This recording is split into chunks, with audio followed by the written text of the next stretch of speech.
After losing 2 games in a row, Bronstein tries to create difficulties for Botvinnik, relying on his connected passed pawns on the queenside. However, Botvinnik finds a very effective way of restricting the pawns. He provokes a weakening move, after which the pawns cannot coordinate, and creates his own counterplay in the center, seizing the initiative. After this, Bronstein has to fight for a draw. Bronstein starts with d4, and Botvinnik plays the Slav defense, c4, c6, knight c3, knight f6, knight f3, e6, and here Bronstein avoids the sharpest move, bishop g5, as Botvinnik won many brilliant games with black pieces in this variation, and the whole variation is actually called Botvinnik variation. So after d takes c, white sacrifices a pawn, e4, in order to build strong pawn center, and currently c4 is under attack, that's why b5 defending the pawn, e5 attacking the pinned knight, the knight cannot move. The only way to save the piece would be h6, attacking the bishop, bishop h4, g5, and here white sacrifices on g5, knight takes g5, h takes g, bishop takes g5, and the knight is still pinned. So black is losing this knight. After knight d7, e takes f, white is a pawn up. However, after bishop b7, bishop e2, queen b6, castle kingside, castle queenside, black has a very good compensation for the pawn. Both files on the king side are open. The rooks on g8 and h8 would exert strong pressure on the king side. On the queen side, the pawns are very active, very dangerous. Black would play b4, attacking the knight, c5, opening the bishop's diagonal, and together with the rook on g8, the bishop would exert very strong pressure on g2. The center would be under attack. The queen is very active on b6. The pawn on c5 would attack the center. The rook is very active, exerting pressure. There is very unpleasant x-ray. The knight would be able to jump to c5 or e5. So black has very active play and very good compensation for a pawn. In order to avoid all this, Bronstein, instead of bishop g5, played just e3. And after knight d7, bishop d3, as white spent tempo developing the bishop, now d takes c followed. And after bishop takes c4, b5, we have Meran variation. Bishop d3, black played a6 in order to defend b5 pawn and prepare c5, attacking the center. So black usually in this variation plays on the queen side, c5, bishop b7, rook c8, c4 might follow, and white plays in the center, e4, and then either d5 or e5. So e4, c5, and here there are two moves, d5 or e5. E5 is an older move. D5 wasn't very well studied at the time of this game. And Bronstein played e5, having in mind a concrete variation. So e5 attacks the knight. However, black captures on d4, attacking white knight in his turn. And now white captures on b5. This isn't a sacrifice because black knight is also under attack. And here black has two main moves, either to capture the knight or what Botvinnik did. Knight takes e5, as white knight is also under attack. And after knight takes e5, a takes b. Bronstein played queen f3, attacking the rook. Bishop b4 check, king e2. At first sight, white has lost the right of castling and it's dangerous. However, black cannot exploit this fact. Black cannot attack white king, and the king in the center will play a very important role later, as you will see.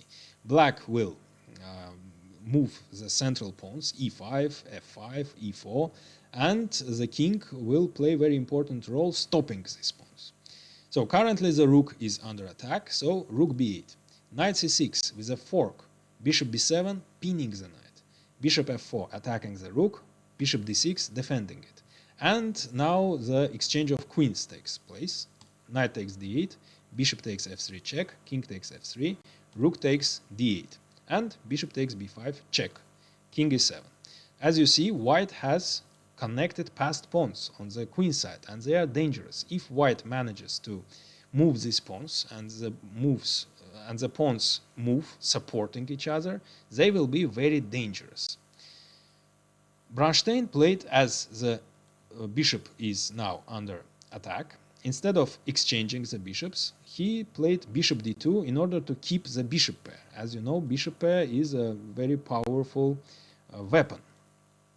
Botvinnik, in his annotations, however, writes that it would be better to exchange on d6, exchange the dark squared bishops, after which c7 would be weak, and white might have had some opportunities to penetrate on c7 with a rook.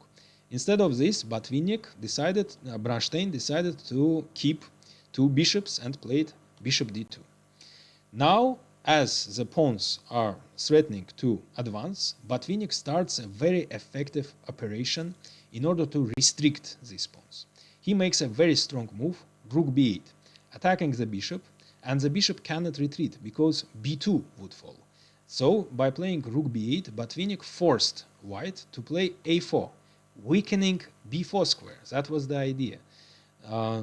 Now, white is threatening to play b4, as white is controlling b4 square once, and black is also has one attack on b4. However, knight d5. Now black has two attacks on b4, and white cannot play b4 anymore. And also, after knight d5, black is threatening to play very unpleasant knight c7, attacking the bishop twice, threatening to capture and win a pawn on b5. And if bishop retreats, then again b2 would fall. That's why Bronstein played b3. And now knight c7, of course, doesn't make sense because bishop c4 would defend the pawn.